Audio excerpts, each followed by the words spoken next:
Cher bricolo, chère bricolote, le tuto d'aujourd'hui va consister à tenter de réparer un spa Intex 4 places qui affiche une erreur E95 ou E96 en permanence, et ce malgré les indications respectées des consignes de l'utilisateur Intex pour la réparation.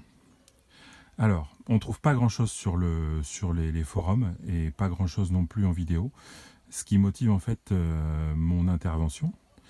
Et je souhaite en fait simplement dépanner certaines personnes qui pourraient être dans le même cas que moi. Voilà, donc de quoi s'agit-il? En gros, la pompe à chaleur qui est ici ne joue plus son rôle, tout simplement parce que les codes erreurs indiquent que l'eau est trop chaude à l'intérieur du tube, que la température est supérieure à 50 degrés, ce qui fait qu'en fait on nous demande de vidanger, on nous demande de débrancher puis de rebrancher l'unité. Enfin bref, tout ça, ça ne fonctionne pas. Enfin, en tous les cas, pour moi, ça n'a pas fonctionné. Et le code erreur réapparaît en permanence, soit E95, soit E96.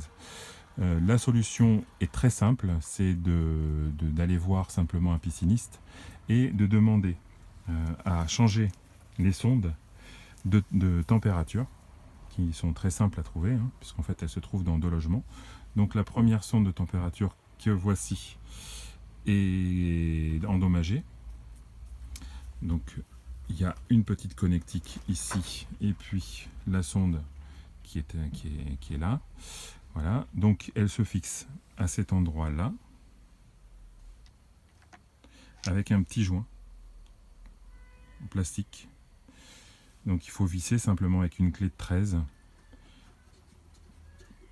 et refixer ensuite derrière sur la partie de la carte électronique qui est facilement démontable. Enfin, il y a un capot à démonter, et remonter à cet endroit-là au niveau de la connectique noire. Il y a un deuxième capteur blanc, donc qui est ici et qui est lui déjà branché et qui va de l'autre côté de la pompe pour se fixer ici. Voilà. Donc ce sont ces deux capteurs qui créent en fait les codes erreurs. Voilà, donc il faut simplement les changer. Le changement de la pièce, pour moi, j'ai trouvé cette pièce à 18 € et des poussières chez un pisciniste. Je pense qu'on peut la trouver encore moins chère ailleurs, mais bon, ça évite de changer toute la pompe qui coûte quand même environ 300 €, même un peu plus. Et voilà, si vous êtes comme moi dans le cas de figure où la garantie n'est plus prise en charge parce que vous avez dépassé les 2 ans, ben, vous ne faites pas avoir. Tentez déjà de remplacer ces deux sondes qui pourraient vous éviter de changer complètement cette pompe entièrement. Voilà, j'espère que mon intervention a servi à certains. N'hésitez pas à liker pour indiquer si vous êtes satisfait de ce tuto, et donnez-moi vos avis quant aux résultats de vos investigations. N'hésitez pas à me faire des commentaires.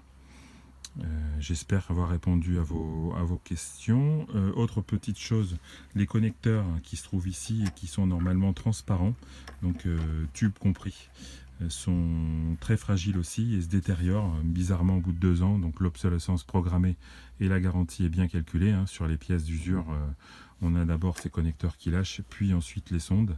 Moi, tout s'est passé en 2 mois de temps. Donc bon, pour essayer de faire durer un peu plus le spa Intex, autant s'armer de patience et de courage pour trouver les solutions. Donc là, vous avez un tuto où on vous propose 2 solutions. Ces caoutchoucs là aussi sont vendus par Intex en original, transparent, pas solide, et il y a d'autres revendeurs piscinistes qui revendent ce type de produit un peu plus costaud, déjà sertis, il n'y a aucun souci, et voilà, qui tiendront peut-être un peu plus dans le temps pour un prix qui est sensiblement le même. Voilà, très bonne journée à vous, bricolo, bricolote, amusez-vous bien dans votre spa.